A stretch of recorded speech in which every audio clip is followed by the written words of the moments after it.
Hi friends, welcome to relax recipes. இன்றைக்கி மாவத்தல் எப்படி போட்டுறது அந்த ரெசிபி தான் நம்ம பார்க்க போகிறோம். இது மாங்காய் சீசன் அப்படிங்கிறதுனால நீங்கள் மாவத்தல் பண்ணி வச்சுக்கிட்டிங்கன்னா, மாங்காய் வத்தல் பண்ணி வச்சுக்கிட்டிங்கன்னா நம்ம வருஷம் ஃபுல்லாக பதப்படுத்தி வச்சுக்கலாம். நம்ம விருப்பப்படுற நேரத்தில் அதில் 2 வத்தல் எடுத்து நம்ம போட்டு ஒரு காரக்குழம்போ புளிக்குழம்போ வச்சிங்கன்னா சூப்பராக இருக்குங்க. அதை எடுத்து நம்ம ஊறுகாய் கூட போட்டுக்கலாம். எல்லாமே நம்ம பார்க்கலாம். மாவத்தல் பண்ணுறதுக்கு மாங்காய் வங்கியில் பார்த்தீங்கன்னா நல்லா கொஞ்சம் நீல சைஸ் மாங்காவாக, அதிகமாக புளிப்பு இல்லாத மாங்காவாக எடுத்துக்கோங்க. தோலும் கொஞ்சம் மெல்லிசாக இருக்கிற மாதிரி மாங்காவாக இருக்கணும். வாழைப்பு ஜாதி அப்படின்னு சொல்லுவோம் எங்கள் ஊரில், தோத்தாப்பூரி அப்படின்னு சொல்லுவாங்க, கிளிமுக்கு மாங்கான்னு சொல்லுவாங்க. இது மாவத்தல் பண்ணுறதுக்கு ரொம்ப நல்லாயிருக்கும். இந்த மாங்காய் கூட பார்த்தீங்கன்னா புளிப்பு கொஞ்சம் கம்மியாக இருக்கும், மாவத்தலுக்கு சூப்பராக இருக்கும். அதெல்லாம் நல்லா கழுவி தொடச்சி எடுத்து வச்சுருக்கேன். நிறைய பேர் கேட்பாங்க எதுக்கு துடைக்கணும், கழுவி அப்படியே கட் பண்ணலான்ட்டு. நம்ம உப்புல ஊற வைக்கையில் வர்ற தண்ணி வேறு, அது மாங்காயிலேருந்து வர்ற தண்ணி. நம்ம வெளியில் கழுவின தண்ணியை தொடச்சிட்டு தான் நம்ம கட் பண்ணி எடுத்துக்கணும்.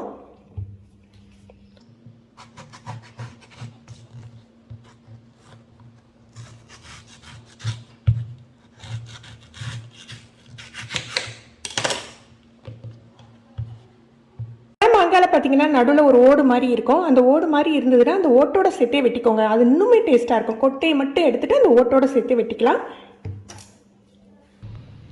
முதல்ல இப்படி வெட்டி எடுத்துட்டு இதை 2ஆக வெட்டிக்கணும். பொதுவாக லேசாக அந்த மஞ்சள் வந்திருக்கும் பாருங்கள், ஒரு லைட்டான ஒரு இனிப்பு இருக்க மாங்காவும் மாவத்தலுக்கு சூப்பராக இருக்கும். இப்படி வெட்டிட்டு அதுக்கப்புறம் இந்த மாதிரி வெட்டிக்கலாம். ரொம்ப பர்சாவும் இல்லாமல் ரொம்ப பொடியாகவும் இல்லாமல் இந்த மாதிரி வெட்டிக்கணும்.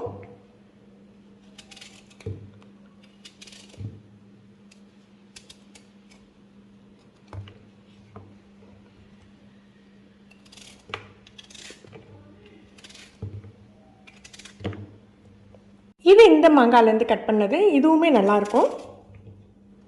நான் எனக்கு 1 கிலோ அளவுக்கு மாங்காய் கட் பண்ணி எடுத்துருக்கேன். இதை முதல்ல கல்லுப்பு போட்டு கலந்துக்கலாம்.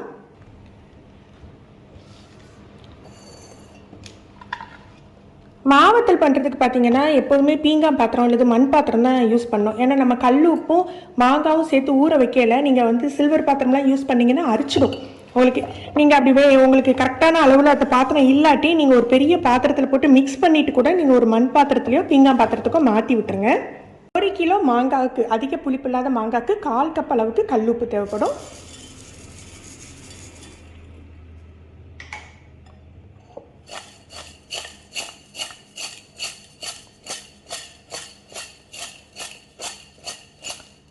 நீங்கள் ஒரு பெரிய பாத்திரத்தில் போட்டு கையால் நல்லா விறகிட்டு கூட இந்த பாத்திரத்தில் போட்டு ஊற வைக்கலாம். குளுக்கிறதுக்கு வசதியாக இல்லாட்டி, குளுக்கிறதுக்கு வாக்காக இருந்தால் இந்த மாதிரி குளிக்க விட்டுக்கோங்க.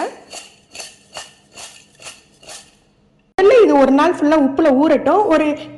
ஒரு நாளைக்கு ஒரு 2 தடவையாவது குளிக்க விட்டுக்கோங்க. அடியில் உள்ள உப்பு மேலே படுற மாதிரி, மாங்காய் எல்லா பீஸ்லையும் படணும்ல, அதனால் குளிக்க விட்டுக்கோங்க. ஒரு நாள் ஊறட்டும், அதுக்கப்புறம் நம்ம என்ன பண்ணுறதுன்னு பார்க்கலாம்.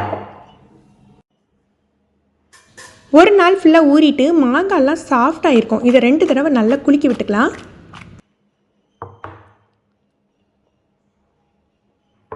இப்போ தண்ணி இல்லாமல் அந்த மாங்காய் துண்டை மட்டும் ஒரு காட்டன் கிளாத்தில் போட்டுக்க போகிறேன். நான் ஒரு பெரிய தட்டில் காட்டன் கிளாத் போட்டு வச்சுருக்கேன். இதில் தண்ணி இல்லாமல் அந்த மாங்காய் துண்டெல்லாம் போட்டுக்கலாம். கொஞ்சம் பரவலாக போட்டுக்கணும். இதை வெயிலில் வச்சு எடுக்க போகிறோம்.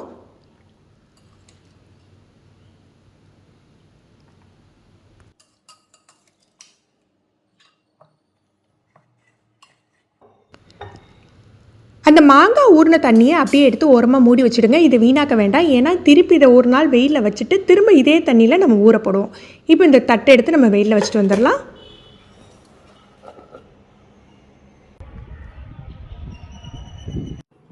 நல்ல சாயந்தரம் வரைக்கும் வெயிலே இருந்திருக்கு. துண்டெல்லாம் பாருங்கள், லைட்டாக வெளுற மாதிரி இருக்கும். நம்ம எடுத்து வச்சுருந்தோம் இல்லையா மாங்காய் தண்ணி, ஆல்ரெடி ஊற போட்ட தண்ணி, அதில் வேறு எதுவுமே உப்போ தண்ணி எதுவுமே சேர்க்கக்கூடாது.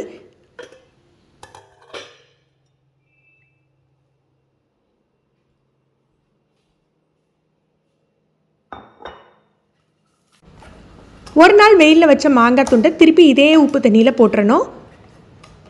போட்டுட்டு திரும்பவும் குலுக்கி மூடி வச்சிடலாம். இது நைட்டு ஃபுல்லாக ஊறட்டும். ஒரு காட்டன் கிளாத் வச்சு தான் மூடி வச்சுருக்கேன். மறுநாள் திருப்பி அதே ப்ராசஸ் தாங்க. உப்பு தண்ணியிலேருந்து எடுத்து அதே காட்டன் கிளாத்தில் போட்டு வெயிலில் வைக்க போகிறோம். இது நம்ம மோர் மிளகா மாதிரி ஒரு 4-5 நாள் வைக்க வேண்டிய அவசியம் இல்லை. ஒரு 2 நாள் வச்சாலே போதும். இப்போ 2வது நாள் அதுலேருந்து எடுத்துட்டோம் இல்லையா, திருப்பி உப்பு தண்ணியில் போடணும்னு அவசியமே இல்லை. நீங்கள் போட்ட பிறகு பார்த்தீங்கன்னா அந்த உப்பு தண்ணியோட அளவே குறைஞ்சிருக்கும். நம்ம ஊற போடுற அளவுக்கு அந்த உப்பு தண்ணி இருக்காது. ஃப்ரெண்ட்ஸ், நம்ம ரிலாக்ஸ் ரெசிபீஸ் சமா ஃபுட்ஸ்லேருந்து திருநெல்வேலி ஸ்பெஷல் மசாலாக்கள், ஸ்பெஷல் ஐட்டங்கள் எல்லாமே லைசன்ஸோட ப்ரிசர்வேட்டிவ்ஸ் இல்லாமல் ரெடி பண்ணி சேல் பண்ணுறோம். இதில் திருநெல்வேலி ஸ்பெஷலான கருப்புளுந்து இட்லி பொடி, முருங்கைக்கீரை இட்லி பொடி, எள்ளு இட்லி பொடி, இடி சாம்பார் பொடி, திருநெல்வேலி ஸ்பெஷல் சாம்பார் பொடி, இது போக மில்லட் ஹெல்த் மிக்ஸு, ராகி கவுனி மிக்ஸு, டயட் மிக்ஸு, களி மிக்ஸு, எல்லா விதமான மசாலாக்கள், hair oil, hair wash powder எல்லாமே கிடைக்கிது. உங்களுக்கு ப்ரிசர்வேட்டிவ்ஸ் கலர் எதுவுமே சேர்க்காம நேச்சுரலாக தயார் பண்ணது. சுக்குமல்லி பொடியெல்லாம் நீங்கள் ஒரு தடவை ட்ரை பண்ணிங்கன்னா கண்டினியூஸாக வாங்குவீங்க. உங்களுக்கு இதில் ஏதாவது தேவைப்பட்டது அப்படின்னா கீழே தெரிகிற வாட்ஸ்அப் நம்பருக்கு நீங்கள் ஆர்டர் பண்ணி வாங்கிக்கலாம். உங்களுக்கு எந்த டீட்டெயில்ஸ் வேணாலும் இந்த நம்பருக்கு வாட்ஸ்அப் பண்ணுங்கள். தேங்க்யூ. இது ஒரு 4-5 நாள் வெயிலில் வச்சு எடுத்தால் மாங்காய் வத்தல் ரெடி ஆகிடும். இதை ஒரு பாட்டிலில் போட்டு ஸ்டோர் பண்ணி வச்சுக்கலாம். இந்த மாதிரி சுருண்டு வந்துடுங்க. 1 இயர் ஆனாலும் கெட்டு போகாது. நீங்கள் மாங்காய் சேர்த்து செய்கிற எந்த குழம்பாக இருந்தாலும் இதை ஒரு 2 துண்டு போட்டாலே போதும். ரொம்ப டேஸ்ட்டாக இருக்கும். நீங்களும் இந்த ரெசிபி ட்ரை பண்ணி பாருங்கள். இந்த வீடியோ பிடிச்சிருந்தால் லைக் பண்ணி ஷேர் பண்ணுங்கள். தேங்க்யூ.